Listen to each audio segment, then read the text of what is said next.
Alors, quand j'étais plus petite, non, je ne me serais jamais imaginé faire l'Eurocup et l'Euroleague. Alors, pas par manque d'ambition, mais comme je l'ai dit il y a pas longtemps, je suis aussi d'une génération où à l'époque, le basket passait pas à la télé.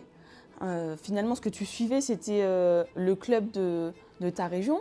Donc, quand moi j'étais en Alsace, il y avait l'US Wittenheim qui était en N2. Moi, j'étais fan, j'étais pop-home girl. En plus, il y a ma grande sœur qui jouait.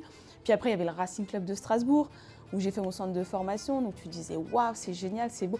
Tu voyais pas, t'étais pas autant informé, j'ai envie de te dire, que ce qui peut se passer maintenant. Maintenant, tout le monde suit le sport en Europe, dans le monde.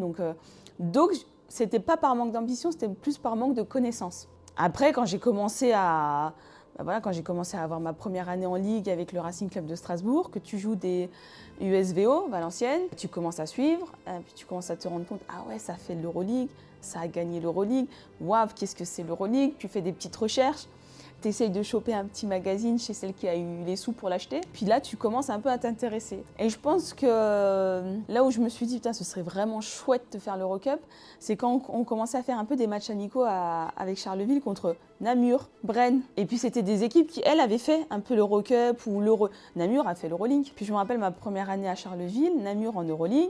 Il y avait souvent des gens du club qui y allaient. Patrick Créti, Guillaume Créti, Nico Créti. Je me rappelle, il m'avait emmené une fois voir Namur contre... c'était le Spartak Moscou. Donc Diana Taurasi, Sue Bird, c'était le gratin. Puis Namur, la salle, nous on était sur les bancs comme ça, les joueuses elles passaient devant moi, on était... Et là tu te dis, waouh, si un jour j'arrive à arriver à ce niveau-là, mais... Et je pense que c'est là que ça commence un peu à se développer, cette envie d'aller chercher le plus haut. Après, en termes de matchs, de gros souvenirs, il y a le Fenerbahçe à la maison, où déjà dès le départ, ce qui te fait très rire, c'est que c'était une année où on était 9 joueuses, mais on en avait 2 qui ne pouvaient pas jouer l'Euroleague, qui ne pouvaient pas jouer en Europe, parce qu'on était trop d'étrangères. Donc déjà de 9, on était 7. Il y avait une blessée, donc on était plus ou moins à 6,5. Et donc tu regardes l'échauffement, on est à 6, plus 4 jeunes du centre pour l'échauffement. On ne fait pas très impressionnante. Tu regardes l'autre côté, t'as le Fenerbahçe, Kelsey Ploum, Zandalazini, Sotana, Nanana, Kiniak. Ah ouais, d'accord, bon.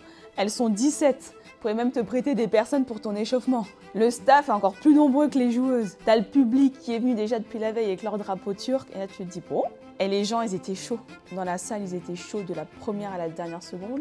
Et on va en prolongation et puis on gagne ce match, quoi. Donc, ouais, ça avait été extraordinaire. Et puis bon, le match était super bien passé. Tout le monde avait fait un super match. Tout le monde s'était regardé les yeux dans les yeux sans avoir peur. Donc je pense vraiment que Fenerbahçe reste mon plus beau souvenir.